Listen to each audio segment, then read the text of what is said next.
BMCVTC channel Hindi channel में आप सभी का बहुत बहुत स्वागत है। इस वीडियो को देखने के बाद आप लोगों के लिए इसके डिस्क्रिप्शन बॉक्स में कुछ आसान से प्रश्न दिए गए हैं जो कि इस वीडियो से संबंधित है। उन्हें हल करने का प्रयास ज़रूर कीजिए और फिर वीडियो देखने के बाद उसमें एक छोटा सा डिस्क्रिप्शन बॉक्स में छोटा सा गूगल फॉर्म भी है, उसे ज़रूर भरें। अपने सुझाव अपनी राय को उसमें ज़रूर भरें ताकि हम वीडियो को और इम्प्रूव कर सकें। और अंत में इस चैनल को अगर आपने सब्सक्राइब नहीं किया है तो ज़रूर सब्सक्राइब कीजिए ताकि आपको नए नए आने वाले वीडियो की सूचना मिलती रहे। तो चलिए देखते हैं अपना वीडियो।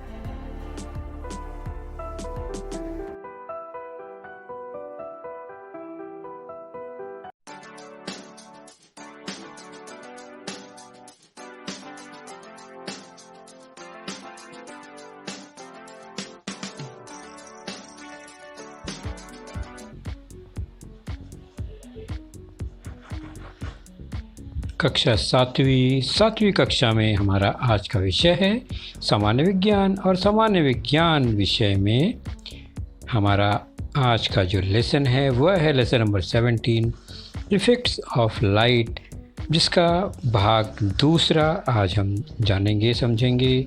प्रकाश का प्रभाव प्रकरण 17वां, जिसका दूसरा भाग देखेंगे। और मैं हूँ आपका वर्चुअल मार्गदर्शक अजय कुमार मौर्य, MCGM के वर्चुअल क्लासरूम दादर से। तो भाग एक में हमने प्रकाश का प्रभाव कुछ प्रभाव जाना था, जिसमें हमने देखा आकाश का रंग, किस तरह वह अलग अलग रंग छटा में सुबह और शाम दिखाई देता है और सामान्य तौर पर नीले रंग का आसमान दिखाई देता है। उसके बाद हमने देखा किस तरह से प्रकाश के कारण किसी पिंड की छाया का निर्माण होता है। उसके बाद प्रकाश का जो तीसरा प्रभाव है वह है ग्रहण, और इस पर हमारी जो चर्चा है वह अधूरी थी, तो उसी को हम आज पूरा करेंगे। तो प्रकाश का प्रभाव, जिसमें तीसरा मुद्दा है ग्रहण, और ग्रहण का अर्थ क्या है, निश्चित अर्थ क्या है, तो हम इसे सूर्य, चंद्रमा और पृथ्वी के संदर्भ में लेंगे। और फिर सूर्य प्रकाश और पृथ्वी की छाया, चंद्रमा की छाया से ग्रहण का क्या संबंध है वह जानेंगे। तो सामान्य तौर पर पृथ्वी, चंद्रमा, सूर्य, ये तीनों पिंड जब एक सरल रेखा में आ जाते हैं तब हम कहते हैं कि ग्रहण लगा है। वैसे चंद्रमा पृथ्वी का परिभ्रमण करता है, ये हमें पता है कि पृथ्वी के चारों ओर चक्कर लगाता है चंद्रमा, और पृथ्वी जो है वो सूर्य की परिक्रमा करता है। तो इस तरह से परिक्रमण जो कक्षा है बच्चों, वो अलग अलग होने के कारण ये हमेशा एक सरल रेखा में कभी नहीं आते, या रोज़ नहीं आते, हर हफ्ते नहीं आते, हर 15 दिन में नहीं आते, हर महीने भी नहीं आते। तो ये कई दिन, कई महीने, कई साल बाद भी कभी कभी आते हैं। तो पृथ्वी, चंद्रमा, सूर्य, ये तीनों पिंड जब एक सरल रेखा में आएंगे तभी ग्रहण लगेगा।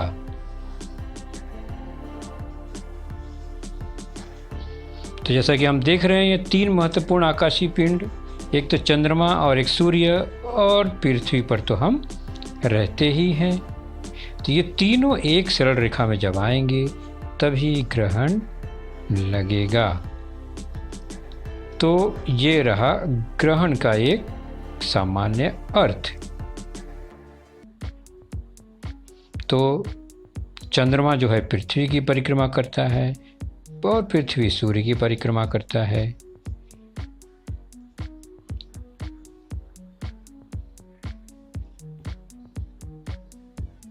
तो इस तरह से तीनों का एक सरल रेखा में आना एक भौगोलिक घटना है और ये हमेशा नहीं होता। तो ग्रहण दो तरह का होता है। सामान्य तौर पर हम ग्रहण को दो प्रकार से जानते हैं। एक है सूर्य ग्रहण, यानी सूर्य की रोशनी हम तक पहुंचने में बाधा होती है, बीच में चंद्रमा आ जाता है। दूसरा है चंद्र ग्रहण, चंद्रमा पर पृथ्वी की छाया पड़ती है, अर्थात बीच में पृथ्वी आ जाती है तो चंद्र ग्रहण लगता है। सूर्य हमेशा एक किनारे ही रहता है। तो चंद्रमा, सूर्य और पृथ्वी, इन्हीं का संबंध ग्रहण से है। तो ये स्थिति है, एक सरल रेखा में आने पर चंद्रमा अगर बीच में है तो सूर्य से आने वाली किरणें चंद्रमा रोकती है, अर्थात पृथ्वी पर चंद्रमा की छाया बनती है। तो पृथ्वी से चंद्रमा दिखाई देता है, लेकिन पीछे सूर्य का कुछ हिस्सा ढक जाता है, इसलिए हम कहेंगे यह सूर्य ग्रहण है। तो सूर्य ग्रहण में होता क्या है, सूर्य से आने वाली जो किरणें हैं वो चंद्रमा के कारण बाधित होती हैं, तो चंद्रमा की छाया पृथ्वी पर पड़ती है और फिर सूर्य ग्रहण लगता है। तो सूर्य हमें पूरी तरह से दिखाई नहीं देता, सूर्य की सारी किरणें जितनी आनी चाहिए वह नहीं आ पाती, तो सूर्य ग्रहण होता है चंद्रमा के कारण। तो इस तरह से उनकी रोशनी आप देख रहे हैं किस तरह जाती है, तो छाया और उपछाया का निर्माण होता है। बीच में छोटी सी गहरी काली छाया व प्रछाया और हल्की उपज छाया है। प्रछाया में वहाँ पूर्ण सूर्य ग्रहण होगा। प्रछाया में जो देश, जो व्यक्ति रहेगा उसे सूर्य का अधिकतम भाग दिखाई नहीं देगा बिल्कुल, तो पूर्ण सूर्य ग्रहण जैसा ही रहता है। जबकि उपज छाया में आने पर उसे हल्का हल्का सूर्य दिखाई देगा। तो चंद्रमा मध्य में होने पर सूर्य ग्रहण लगता है। चंद्रमा की छाया पृथ्वी पर पड़ती है, पूर्ण सूर्य नहीं दिखता इसमें, इसलिए सूर्य ग्रहण।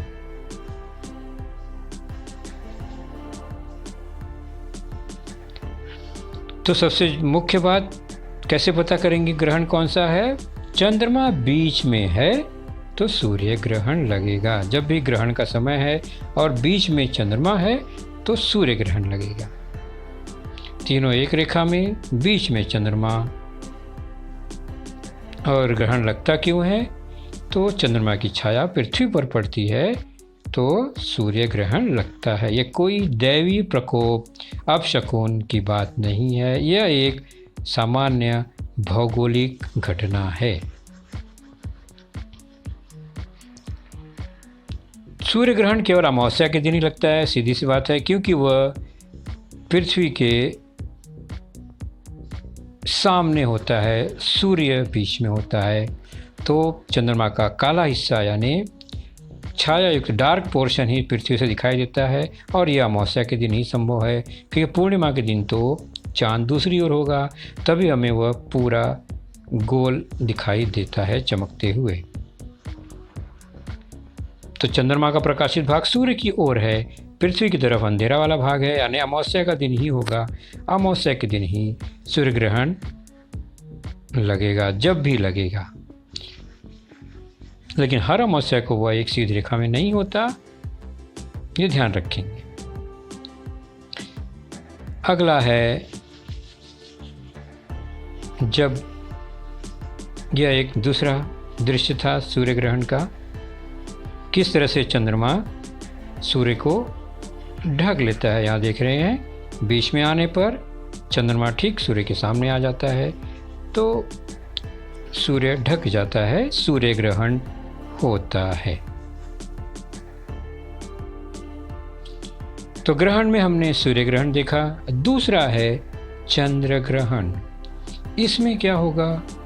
इसमें पृथ्वी बीच में आएगी। सूर्य तो एक तरफ ही रहेगा, पृथ्वी बीच में रहेगी और तीनों एक सरल रेखा में रहेंगे। तो पृथ्वी की छाया चंद्रमा पर पड़ेगी। तो इस ग्रहण में अगर पृथ्वी मध्य में है, चंद्रमा और सूर्य के बीच में है, तो चंद्र ग्रहण लगेगा। क्योंकि जो चंद्रमा हमें पूरा चमकता हुआ दिखना चाहिए वह नहीं दिखेगा, क्योंकि पृथ्वी की छाया उस पर पड़ेगी। तो ध्यान से देखते हैं चंद्र ग्रहण में क्या होता है। सूर्य से आने वाली किरणें पृथ्वी से टकराती हैं। पृथ्वी के आर पार न जाने के कारण पृथ्वी की छाया बनती है और उस छाया के बीच में चंद्रमा आ जाता है। तो चंद्रमा डार्क हो गया, चमक नहीं रहा है, क्योंकि उस पर सूर्य की किरणें तो पहुंच ही नहीं रही हैं। इसलिए हम कहते हैं चंद्र ग्रहण लग गया। जब चंद्रमा पूरी तरह से उस छाया के मध्य में है तो पूर्ण चंद्र ग्रहण लगता है। तो पृथ्वी मध्य में होने पर चंद्र ग्रहण लगता है। पृथ्वी की छाया चंद्रमा पर पड़ती है, पूर्ण चंद्र दिखाई नहीं देता।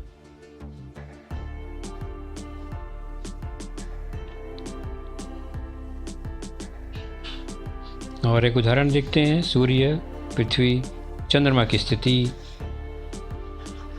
छाया, चूंकि सूर्य विस्तारित स्रोत है तो उपज छाया और प्रछाया बनती है। तो चंद्रमा कभी उपछाया से होते हुए प्रछाया में गुजरती है, फिर वह धीरे धीरे बाहर निकलती है और उपछाया में जाती है। तो इस तरह से पूर्ण चंद्र ग्रहण और आंशिक चंद्र ग्रहण होता है।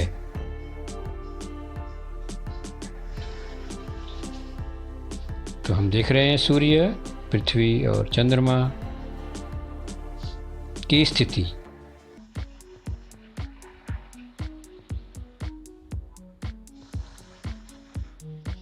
इस तरह परिक्रमा करते करते चंद्रमा जब पृथ्वी की छाया से गुजरने लगता है तो चंद्रमा पर ग्रहण लगता है। हम कहते हैं चंद्र ग्रहण लगा। और जब तक वो छाया में रहेगा तब तक ग्रहण रहेगा। जैसे ही छाया से बाहर निकल गया ग्रहण समाप्त हो जाता है। चंद्र ग्रहण बहुत ज़्यादा देर तक नहीं रहता, क्योंकि छाया का जो क्षेत्र है वो बहुत बड़ा नहीं होता।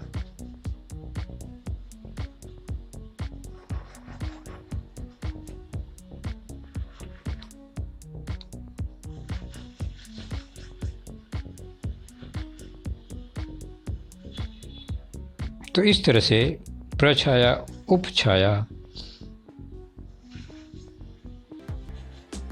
से चंद्रमा के गुजरने पर चंद्र ग्रहण लगता है। तो दोनों ग्रहण में क्या अंतर है? दोनों ग्रहण में सूर्य, पृथ्वी और चंद्रमा की स्थिति एक सरल रेखा में होती है, पोजीशन केवल बदलता है।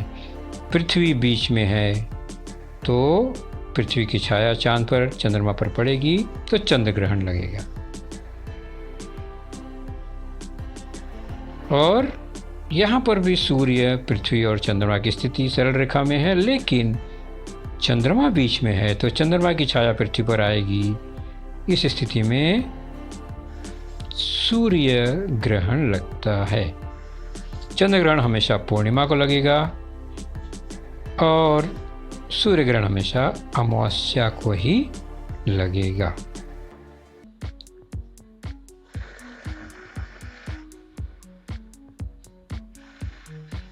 फिर से स्थिति सरल रेखा में तीनों पिंड, चंद्रमा बीच में तो सूर्य ग्रहण, पृथ्वी बीच में तो चंद्र ग्रहण।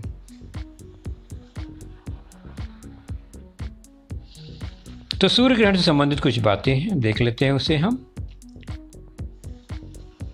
सूर्य ग्रहण अमावस्या के दिन ही दिखता है। सूर्य ग्रहण आंशिक या पूर्ण होता है। कई बार सूर्य चंद्रमा के कारण पूर्ण रूप से ढक जाता है, तब खग्रास सूर्य ग्रहण होता है। खग्रास मतलब पूरा ढका हुआ। जब सूर्य चंद्रमा के कारण पूर्ण रूप से नहीं ढकता तब खंडग्रास सूर्य ग्रहण होता है, यानी आंशिक होता है खंडग्रास। सूर्य ग्रहण के समय हानिकारक पराबैंगनी किरणें पृथ्वी तक आती हैं। सूर्य इस ग्रहण को सीधे खुली आंखों से नहीं देखना चाहिए, क्योंकि पराबैंगनी किरणें आंखों को नुकसान पहुंचाती, हानिकारक होती हैं। उसके लिए विशेष प्रकार के चश्मों का प्रयोग करना चाहिए और बड़े बुजुर्गों के देखरेख में ही उसे देखना चाहिए। तो ये तीनों पिंड और तीनों पिंड के कारण सूर्य ग्रहण के प्रकार अभी देखे हमने। चंद्रमा ढक लिया तो कभी कभी पूरी तरह से चंद्रमा बीच में आने पर भी सूर्य का किनारा दिखाई देता है, सूर्य कंगन जैसा दिखाई देता है।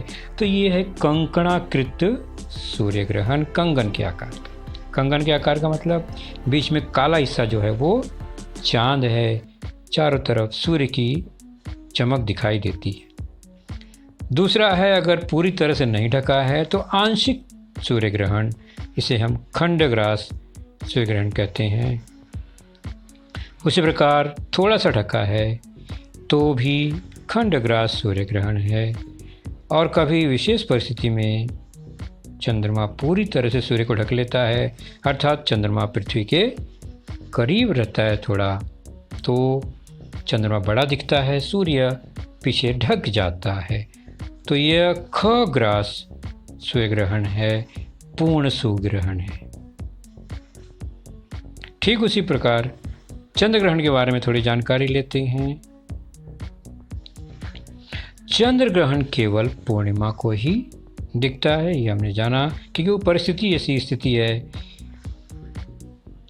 पृथ्वी की छाया में पूर्ण चंद्रमा आया तो खग्रास चंद्र ग्रहण घटित होता है। सीधी सी बात है, पूर्ण होता है तो खग्रास कहते हैं। चंद्रमा के कुछ भाग पर पृथ्वी की छाया पड़े तो खंडग्रास चंद्र ग्रहण होता है। चंद्रमा या चंद्र ग्रहण को खुली आंखों से देखा जा सकता है, क्योंकि इनसे कोई पराबैंगनी किरणें नहीं निकलती। चंद्र ग्रहण कुछ घंटे तक दिखाई दे सकता है। चंद्र ग्रहण के दो प्रकार हम देखे, या तो पूर्ण चंद्र ग्रहण होगा या तो आंशिक यानी खंडग्रास या खग्रास।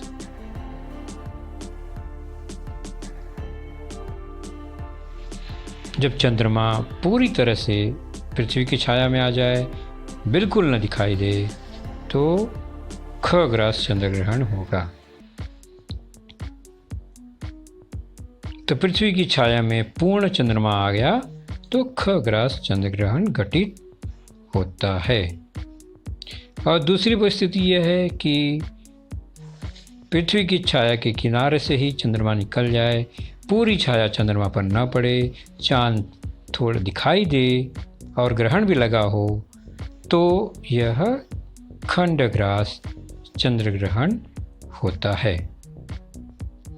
तो चंद्रमा के कुछ भाग पर पृथ्वी की छाया पड़ने पर खंडग्रास चंद्र ग्रहण घटित होता है।